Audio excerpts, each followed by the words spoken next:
saudara-saudara. Dan memang itulah tekad kita.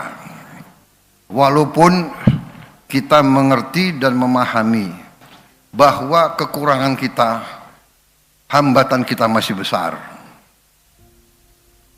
Dan kita tidak boleh takut, tidak boleh malu-malu mengoreksi diri kita. Saya selalu mengatakan kita harus berani mengoreksi diri, melihat kekurangan kita sebagai bangsa.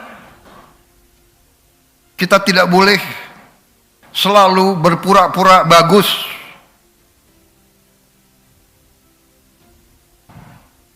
Tidak boleh cepat puas. Tidak boleh bangga dengan pangkat, dengan gelar.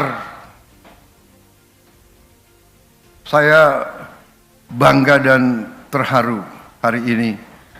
Dua pengusaha yang hebat, ya, asalnya dari office boy.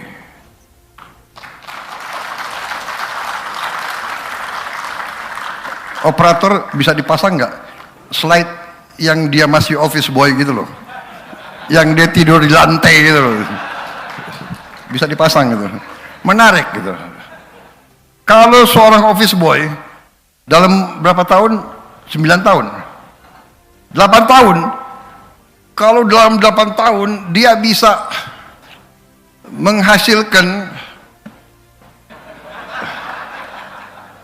itu sebelum. Jadi ada before and after. Ini sebelum.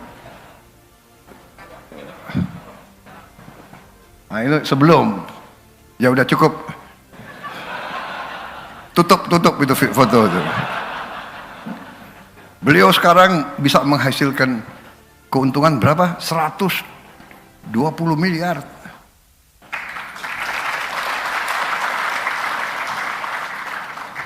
Nggak pakai nyolong, nggak pakai korupsi. Ini adalah putra Indonesia yang harus kita banggakan. Ini masa depan kita. Seorang yang sangat sederhana, tidak punya koneksi, orang tuanya bukan apa-apa, tapi bisa sekarang menghasilkan 120 M setahun. Saudara-saudara, hai para koruptor,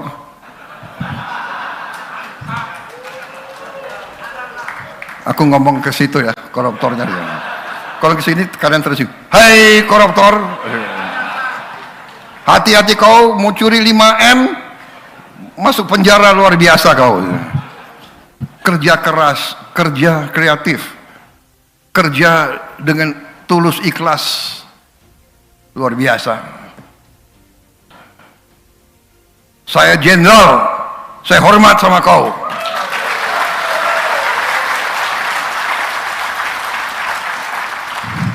Ini warga negara yang kita banggakan. Saya percaya di mana-mana ada angga-angga yang lain, wawan-wawan yang lain. Ya. Kamu boleh bangga karena kau kerja keras dan kau berhasil dalam 8 tahun luar biasa. Terima kasih. Jadi saudara-saudara, dengan kekurangan kita yang kita akui, ya, bahwa kekayaan bangsa kita terlalu banyak yang hilang, bocor, sehingga rakyat kebanyakan kurang menerima manfaat dari kekayaan kita. Dan itulah tekad saya dengan rekan-rekan saya yang membantu saya. Tekad kita sekarang adalah untuk menyelamatkan kekayaan bangsa Indonesia untuk bisa dimanfaatkan oleh rakyat Indonesia. Itu yang kita inginkan. Itu yang kita inginkan. Saudara-saudara sekalian, saya sudah lihat fakta-fakta, angka-angka. Negara kita sangat-sangat kaya. kebocorannya luar biasa, masih kita seperti ini, saudara-saudara sekalian. Bayangkan kalau kita bisa hentikan kebocoran-kebocoran itu. Saudara-saudara, saya bertekad untuk menghentikan kebocoran-kebocoran itu.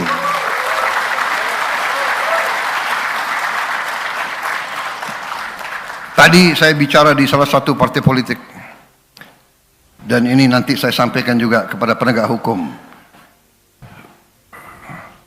Masalah kita ternyata, ya korupsi parah, benar. Dan korupsi akan kita perangi. Dan saya ini berkeyakinan dan berharap bahwa pejabat-pejabat yang punya kekuasaan akan jera dan tidak mau tergoda untuk melakukan korupsi. Saya berkeyakinan karena rakyat kita sudah tidak mau terima lagi pemimpin-pemimpin yang korup. Rakyat kita jangan dianggap bodoh. Rakyat kita tidak bodoh, rakyat kita tajam. Dan sekarang ada teknologi, rakyat semua punya gadget, saudara-saudara. Iya kan? Jadi, saudara-saudara, saya percaya. Tapi yang lebih parah adalah ternyata para pakar yang terhormat, para profesor, ternyata yang masalah bagi kita adalah kesalahan sistem. Sistem ini yang memungkinkan kebocoran yang gila-gilaan, yang luar biasa karena sistem. Karena itu kita harus berani memperbaiki sistem. Saya percaya dengan penghematan kebocoran, dengan kita mengamankan kekayaan kita, uang bangsa Indonesia akan cukup.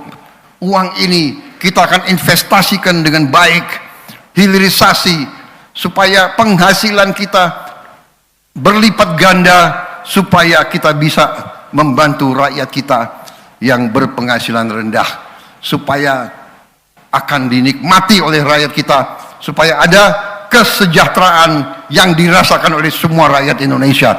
Itu tekad kita. Itu tekad kita, dan saya yakin kita akan sampai ke situ, saudara sekalian.